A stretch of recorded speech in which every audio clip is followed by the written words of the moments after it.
On retrouve Jérôme Viala-Godefroy, chargé de cours à Sciences Po Saint-Germain-en-Laye, spécialiste des États-Unis. Bonjour. Que lui reproche-t-on exactement et que risque-t-il? Alors, ce qu'on lui reproche, c'est dans le cadre de la loi sur l'espionnage, qui est une loi de 2017, pardon, de 1917, on lui reproche en fait d'avoir non seulement gardé des documents secrets, des documents confidentiels, mais en plus effectivement de ne pas les avoir sécurisés, d'avoir également menti, d'avoir fait une obstruction par rapport à l'enquête du FBI et du département de la justice. Donc c'est un grand nombre de chefs d'inculpation en fait. Et comment expliquer que cela n'entame en rien sa popularité? Il est largement en tête dans les sondages pour les primaires républicaines. Alors, c'est pas la première. D'abord, c'est pas la première inculpation. Ce n'est pas non plus la première affaire. Il a été aussi impeach, donc mis en accusation par le Congrès 2 fois, et il s'en sort à chaque fois. Et donc, son récit consiste à dire que finalement, tout ça, c'est des fausses accusations, que c'est à but politique, et son électorat qui le suit le plus, ses soutiens les plus forts, rentrent tout à fait dans ce récit d'une victime à qui on en veut pour des raisons politiques. Et le Parti républicain reprend les arguments de Donald Trump. La justice est manipulée, les Américains ne vivent plus dans un état de droit, ce qui légitime des violences potentielles.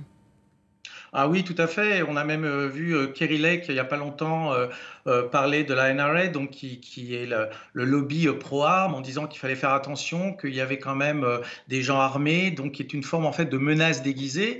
Euh, on n'aura pas, je pense, de violence massive, mais on pourrait avoir quelques actes de violence politique. C'est jamais à exclure. Tout est très volatile. Et Trump, en fait, n'a rien à perdre. Son but, c'est éventuellement d'être élu et de pouvoir se gracier une fois élu président.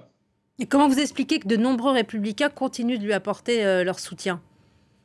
Alors, ils ont peur en fait d'une frange qui représente à peu près un tiers des électeurs, qui sont de toute façon qui voteront pour Donald Trump quoi qu'il arrive, y compris dans les primaires, et les autres électeurs en fait s'éparpillent entre tous les candidats aux primaires, et aucun, même pas Ron DeSantis, qui est le deuxième candidat qui est son rival le plus important, est quand même à 30 points de Donald Trump dans les sondages. Donc en fait, on a un éparpillement de l'électorat avec vraiment une partie qui est soit minoritaire mais qui est très forte, qui est prêt à voter pour Donald Trump aux primaires. Donc le Parti républicain n'est plus ce qu'il était, il a profondément changé?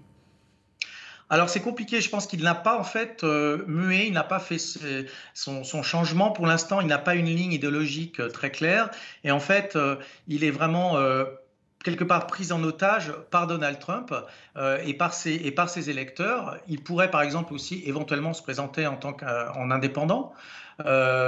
Si par exemple il perdait les élections, les primaires, et emporter avec lui, comme je disais, un gros tiers des électeurs, donc ce qui ferait exploser le Parti républicain. Et on voit que John McCarthy, le président à la Chambre républicain, dépend, lui, de quelques votes. Il a une très faible majorité au Congrès, et il dépend donc du vote des plus radicaux pro-Trump à la Chambre. Et on peut dire aujourd'hui que la société américaine est profondément divisée, potentiellement même violemment divisée? Alors, il y a une vraie polarisation. Il faut un petit peu nuancer parce que les vrais, je dirais, les gens qui suivront Trump jusqu'au bout, ils représentent soit plus d'un tiers, un peu plus d'un tiers des républicains. Il y en a à peu près 20% qui peuvent éventuellement le suivre et voter pour lui. Mais en fait, ces 35% représentent que 15% de l'électorat total. Donc il y a quand même un grand nombre d'Américains, majoritairement, qui ne sont pas du tout pro-Trump. Et dans les sondages, il est quand même à la traîne, même face à Joe Biden, qui n'est pourtant pas populaire. Donc je dirais que ces inculpations risquent de le renforcer au niveau de sa base, mais pourraient très bien l'affaiblir au niveau des élections générales en novembre 2024. Merci beaucoup Jérôme Viala-Godefroy pour votre analyse sur France 24. Merci à vous.